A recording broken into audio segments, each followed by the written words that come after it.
It's Wednesday on Beyond the Vibe for a very special episode. I'm joined by Lou Gramm, best known for his time in the iconic Foreigner.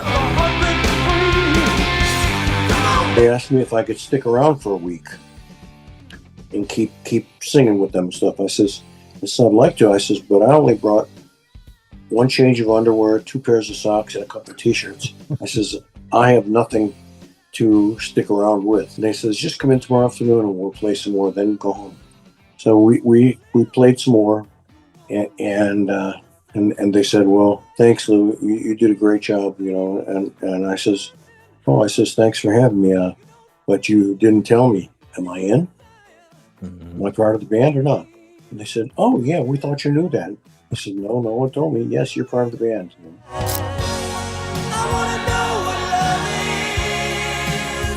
And he said that the band truck hit a patch of ice, slid off the New York State Thruway, and tipped over on its side. The guys in the crew were all banged up, but they were okay, and that they couldn't get the door open to see the condition of the equipment.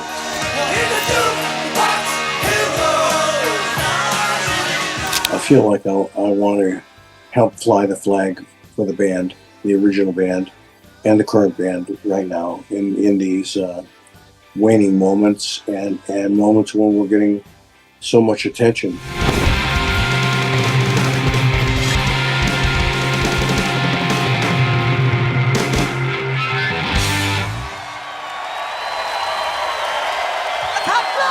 So I'm here with Lou Gramm. Thank you so much for joining me. Of course, you know, later this year, you're going to be going out guesting on vocals once again with the rest of Foreigner. So firstly, you know, I want to ask, like, why now? Why is this the time where you've kind of come back and kind of like you're kind of going out there with them again? Why now? Well, I know that since we were inducted into the Rock Hall of Fame, there's been a lot of re-interest in the band and the early band and the band as it currently is. And I know Mick is not in good health. I think if he was in good health, he would be out there with this band, and maybe I would be joining him. But he's not well enough to play, and I feel like I want to help fly the flag for the band, the original band, and the current band right now in these waning moments and moments when we're getting so much attention for what we've accomplished over the years. You know, I want to be out there as one of the original members to wave the flag. Of course, you know, along with that as well, there is going to be the deluxe version of 4 coming out coming out this summer. You know, it felt to me looking back at that kind of marked the beginning of kind of a 2.0 kind of era of Foreigner. Right. Do you recall kind of how that record came about? The 4 album? Yeah. Yes. I do know that Mick and I spent a great deal of time talking about how disappointed in the way Head Games came out. It could have been a very, very strong, very good album, but there were just things that were not strong enough. The songwriting felt unfinished to us. We worked with the great Roy Thomas Baker, and all the things we've heard him do for Queen and a number of other artists he's produced. We didn't feel that we benefited from any of his brilliant ideas. It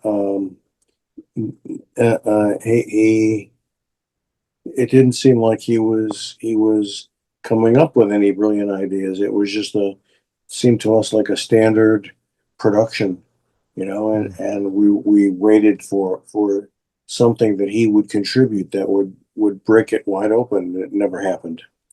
But we were also disappointed in our songwriting and such. And after the Head Games tour, Mick and I spent a lot of time talking about if the band should continue. Is there a direction we should go now? Is there something we need to do to revitalize our mission approach, and etc. And after a lot of thinking and soul searching, we gave a few of the members their notices, and it was not an easy thing to do, and we knew that we would be at some point losing some friends, but we also knew that if we were going to continue to be a band that people are interested in seeing what they do next, then we had to do something to promote ourselves as doing something next, because we were feeling that some of the playing and some of the attitudes from album to album just there seemed to be a sameness that some people would think is a good thing, but we wanted each album to not only have songs that were different, but how they were played should be different, different sounds, different approaches, and we were lacking that too. So we very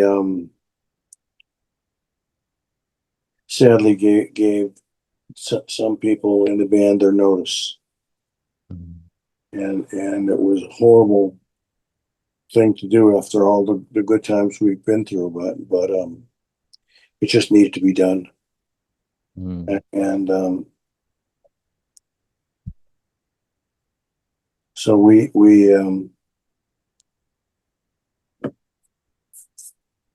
kept Dennis Elliott, the drummer, and we kept Rick Wills, the bass player, and looked for another keyboard player, another rhythm sax player, and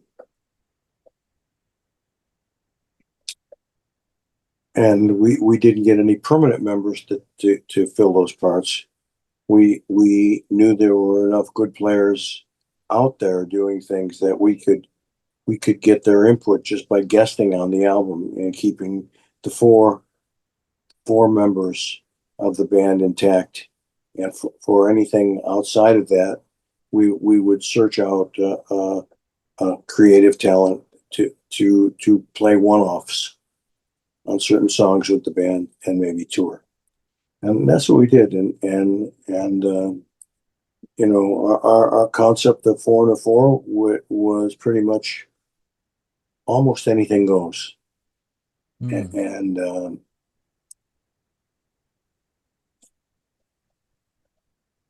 excuse me, I think that was kind of the premise, and we put some building blocks of that premise in place right away with songs like Urgent and Jukebox Hero. And I think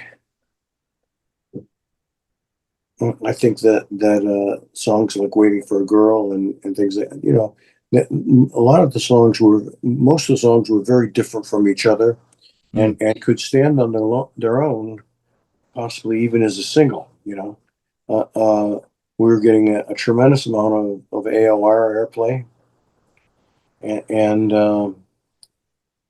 with a few well placed videos and a brutal live summer tours. We worked real hard to show our audience and a new audience of what we were made of, and that we could stand with the best. I believe that we did prove that, and that album was a milestone for us. Mm, absolutely. A thing I like to do on the show is I like to kind of go right back to the beginning of an artist's journey because people see you as this top level artist that you are today, but everybody starts somewhere, right? So, what was the moment for you growing up where you thought, you know what, I want to be a musician, and in particular, I want to be a singer? Did you have a moment? Well, I was in a band called Black Sheep, Mm, and I was the drummer and the singer, and but it was difficult for me to put across uh, uh, um, certain emotions from behind a big set of drums. So we decided to look for a singer because I didn't want to get out from behind my drums. And we must have auditioned about 20, 25 singers. And some were very good and some were pretty good.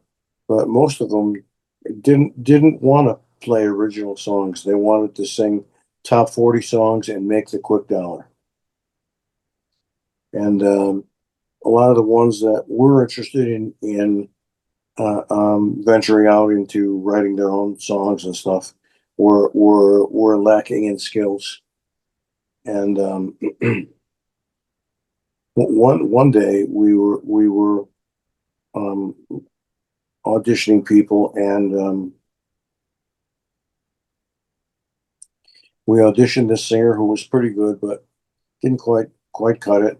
And he came with a friend who played drums, mm, and the guys in the band said, "Why don't we audition him and you sing out in front?" I said, "What?" You know. So we did that, and the guy was a good drummer, and it was very strange for me out in front. I'd never been out in front before, but it felt good, and I immediately realized how much easier it was to put the feeling and the story of the song you're singing without being tied down to a huge set of drums.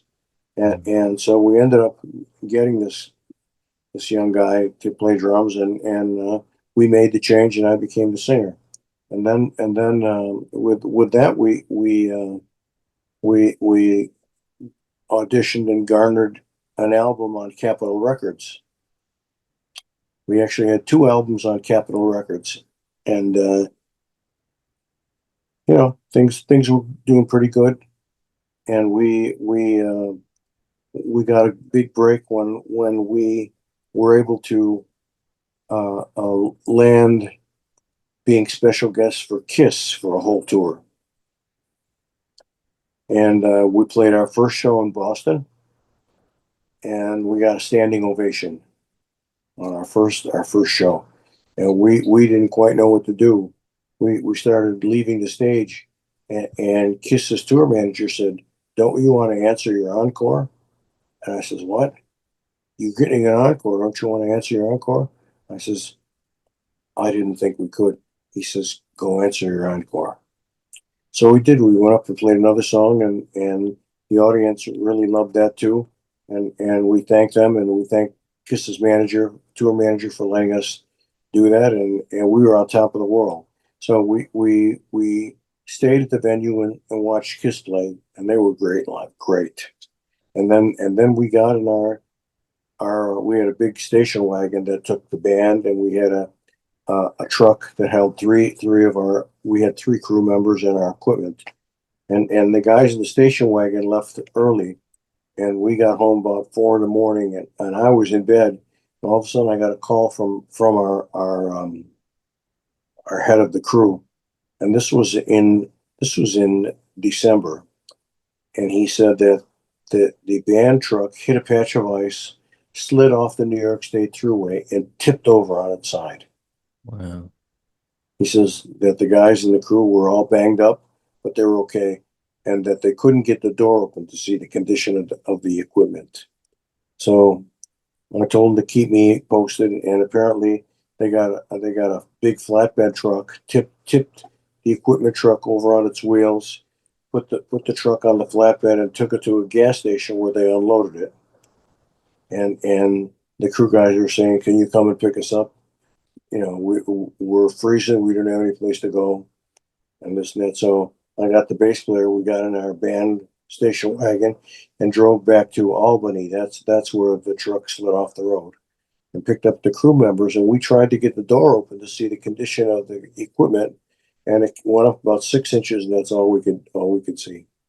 And so the next day was Christmas. So we spent Christmas with our families, Mm. and we were supposed to join Kiss in Miami about 3 days later.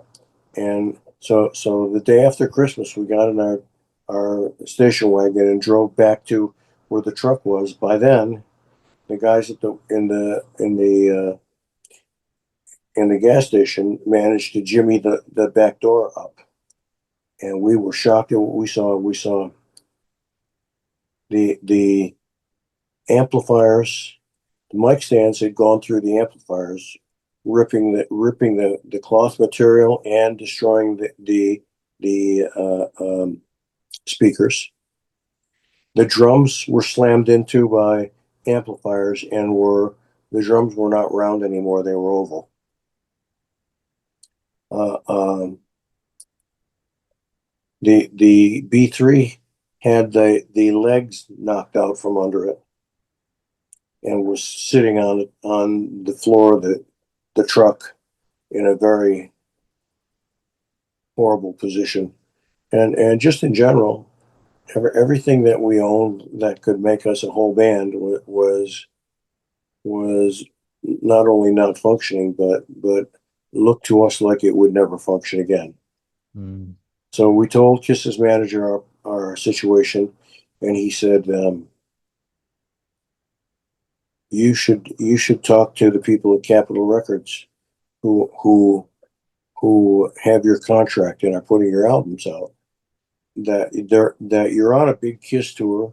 You've got a new album out. They should front you enough money to get a modest truck and some good used equipment, and come back down and keep touring with us." So we called some people at Atlantic Records that we not Atlantic Records. Who did I say? Not Atlantic. It was Capital? Capitol Records. Yes. Yeah. And we told them our situation, and see if they could front us some money from our royalties to get back in operating condition, and keep touring with Kiss, where we could make money and conceivably promote the album. And she said, "Oh," she says, "that's really too bad." She says, "Well, we're in a meeting right now. I'll bring this up to the head of the label and the people in the meeting, and I'll get back to you." Well, she called back about 3 or 4 hours later, and she said that they decided not to do that, but they Mm. did decide to give us our release. And that was the end of that. And so Black Sheep would meet about once every 3 weeks to try and figure out something we could do. If we were gonna, we had part-time jobs. If we were gonna get little amplifiers and start playing in clubs in Rochester, New York again, or what we were gonna do. And about then, uh, um, well, Black Sheep's manager was A&M Records representative, Mm. and he took us to a theater in Rochester to hear the band Spooky Tooth, of which Mick was the guitar player at some point. And we got to meet them after the show. The show was excellent. We got to meet them after the show, and I gave Mick the two Black Sheep albums. I brought them with me to give to somebody. Ended up giving them to Mick, and I said, "This is what our band's all about. I hope you enjoy it." And it was about 3 weeks later that we lost our equipment in our truck, and we were just about near giving up when my dad called me and said that some guy named Mick Jones called over here, wants to talk to you. So I told the guys in Black Sheep, and I went back and I called Mick, and he told me that he had heard the albums, thought the band was very good, but particularly liked my vocals. And he's not with Spooky Tooth anymore. He's putting together a new band. Would I consider coming down to audition? And I said, that's a nice offer, Mick, but I have a band. I says we really have hit some hard times, which I don't know if we're going to recover from, but I can't walk out on them like this, you know. I says we've got to come to a conclusion ourselves first, and then I can answer that question for you. He goes, I understand. He goes, let me call you back in 2 or 3 weeks, and maybe you'll know something more. So I went back and I talked to the band that the guy we all met, Mick Jones, was forming his new band, and they asked me to come and audition. And they said, "What did you say?" And I said, "I told them no, that I was already in a band." And I know they felt good when I said that, but they said, "Lou, you've got to realize that we all do it. We're all done. We're all done, and we got to take care of ourselves now. If you have an opportunity like this, don't don't waste your loyalty on something that's had it today. Go explore this opportunity for yourself." So I love those guys for saying that. So I ended up calling Mick back and telling him that I would come down to audition. He sent me a airlines ticket, and so I went to New York, and they were in a studio. The guys who were in the band at this point, and they were recording some demos. And I got to hear "Feels Like the First Time" as a demo, Mm. and "Cold as Ice," and I think there was something else. I can't remember right now. Oh, excuse me. But so I ran out in the studio, and Mick printed the words out for me and sang me the melody a few times. And after a couple takes, I started to get the hang of it. By the end of the audition, um,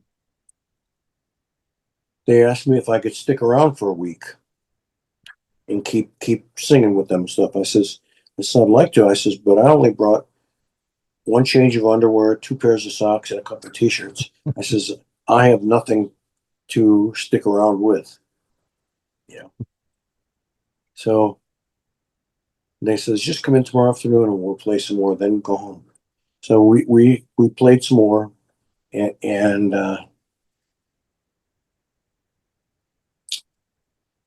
they said, well, thanks, Lou. You did a great job, you know. And I says, oh, I says thanks for having me. But you didn't tell me. Am I in? Am I Mhm. part of the band or not? And they said, oh yeah, we thought you knew that. I said, no, no one told me. Yes, you're part of the band. You know? So the Foreigner's manager, who was Bud Prager at the time, uh, um, gave me about 250 or $300 to put a small trailer on the back of my car and drive into Westchester, where I rented a half a house, small half a house, a little apartment, and so Dennis Elliott lived about 10 minutes north of me, so he would pick me up and we would drive into Manhattan together and rehearse with the band, you know, and eventually after the Head Games album, no, after the Double Vision album, I bought a small house up there, and I lived there for about 13 or 14 years. Um, Yep. of course, the band's had, many iconic hits over the years, Yes. but the one that I'm sure will always come around is of course, the ballad "I Want to Know What Love Is." It's considered one of the best ballads ever. Um, I know. what's how did that come about? I mean, did it feel like a special song at the time of recording it? Yeah. Yes, it did. It came about when.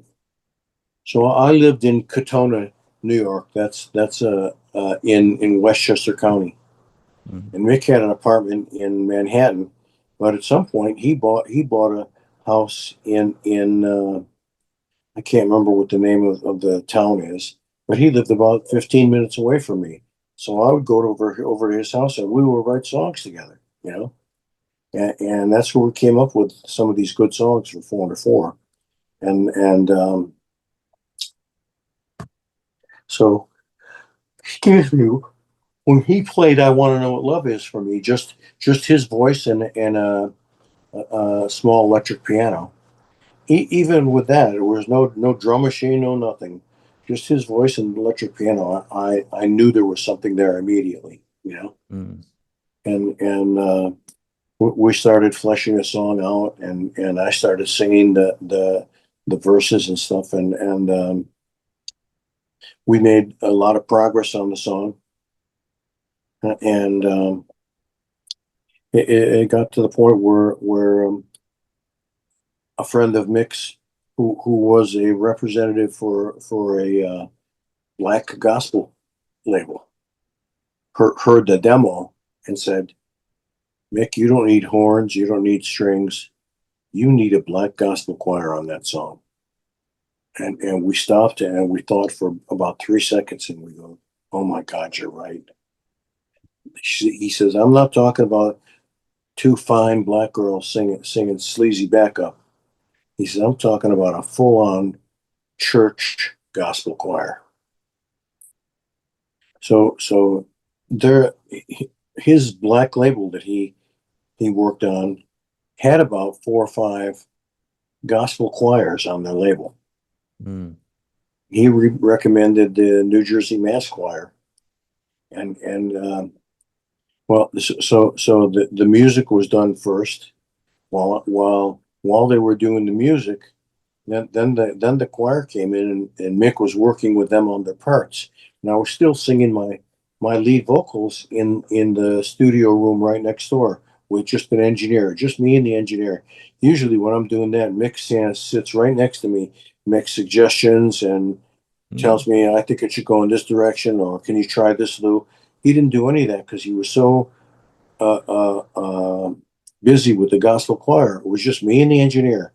Finally, I finished the song, and I brought it in, and Mick looks at me, and I put down a CD of it, and I says, "It's done." And so the next thing, the gospel choir went into the live room, around 3 or 4 mics they were, and Mick played them the version with me singing Mm.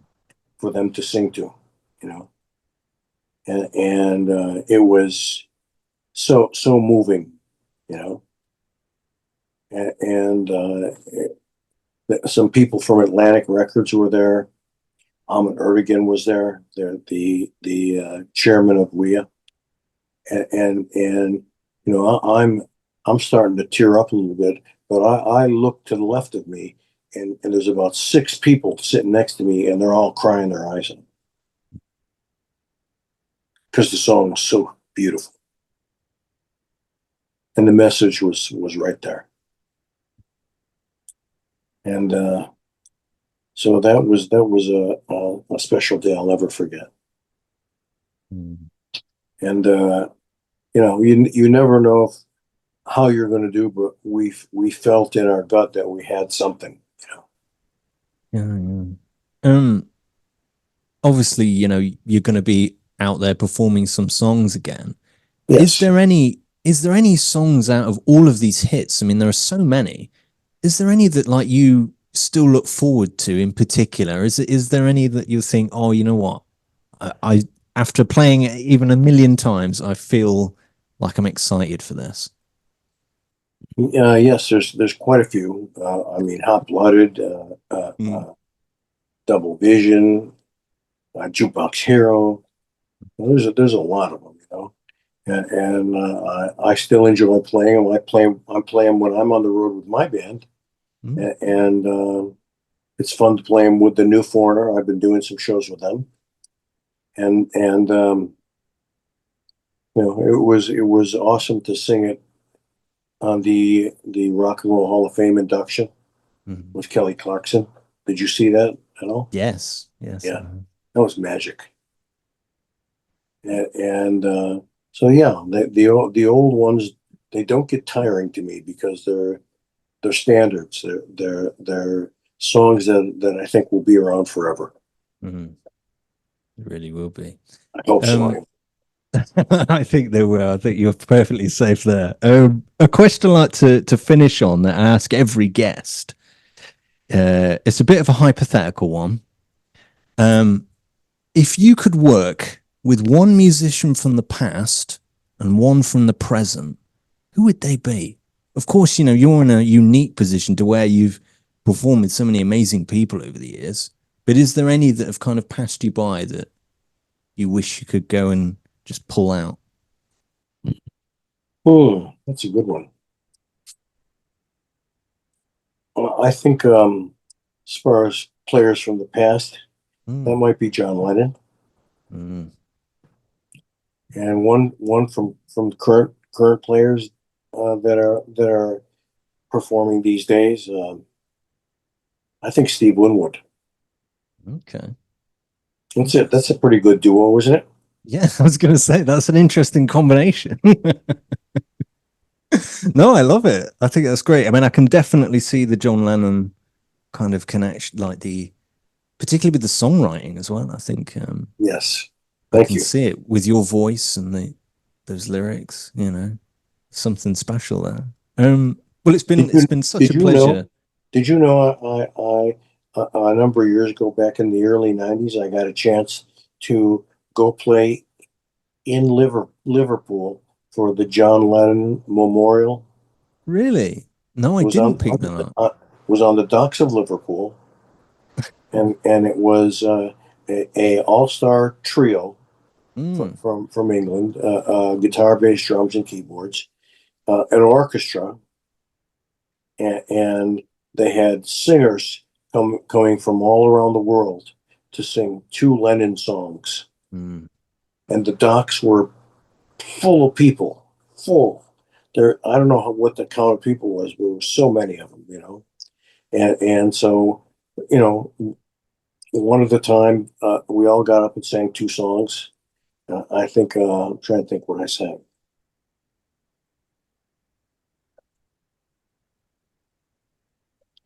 You can't do that. You know that song? I've got something to say Yes, that yeah, yeah. might cause you pain. The other one I sang is 8 days a week, and the quartet was great, and with the orchestra, it really made it sound different, but Beatlesque, and the crowd was crazy, and we spent a couple days there afterwards. We met Yoko, and we went to the Cavern Club and went to some of the Beatles' haunts. Mm, We saw where they played on the roof for one of their last albums, the live album, and when I got back to the States, there was a big package for me, and I unwrapped it, and it was a huge portrait of John, mm. and on the back there was a personal letter from Yoko on how grateful she was that I participated in this honor to her husband and the lover of her life, John, and and and uh, and she wished me the best. It's really special. Really Really special. is. Yeah. Wow. Um, well, thank you so much for joining me, Lou. I mean, it's been a pleasure speaking with you. Thank you. I Um, enjoyed it too. of course, you know, for those out there that want to grab the deluxe edition of For You Can via a link in the description below, and of course that comes out September 12th. And you, of course, can catch Lou coming out with Foreigner once again later this year. I think that's going to be special. Are you Yes, looking forward to it? Does it feel like a special thing? I know it's obviously not quite as you would maybe imagine. but the bestowed honor of the Rock and Mm, Roll Hall of Fame, and the fact that we're held in very high esteem now. I mm, think the new band is acquitting themselves nicely, Yeah. And I feel very inspired to be on stage with them. Yeah, and then I have a new album coming out too. We talked about that. Well, we can now. We can Yeah, go for first, it. yeah. Uh, I'm coming out with a new album. I think the single's being released in early December, and the album would be out towards the end of January. Okay. Yeah, and it's all original songs, and Mm, it'd be my first album out in geez, it's a about good while. 17, 18 years. Yeah. Is there I mean, speaking of that new record, what was that kind of thing for you that made you go, you know what, I want to make an album now? I mean, it's been, as you mentioned there, a long time. I've just been coming up with ideas that I would play around with, and they would suddenly start turning themselves into something more than an idea, and I knew a song was forming. So I had tape running, and I play a little guitar and Mm, keyboards, and I played my own drums, sang my own vocals in my own backgrounds, and started putting down some demos. mm, And it actually was a lot of fun, and then I got some help from some people who've written with me before, and I think we've got something that's real special. mm. Well, people can certainly keep an eye out for that as well. It's been an absolute pleasure speaking with you, Lou. Thank you You very know, much. it's one of those special ones. You know, when I saw Foreigner come up and yourself, and I just thought, wow, you know, because of course you have so many hits, so it's an absolute pleasure, man. Thank you. I've enjoyed myself too. Thank you so much.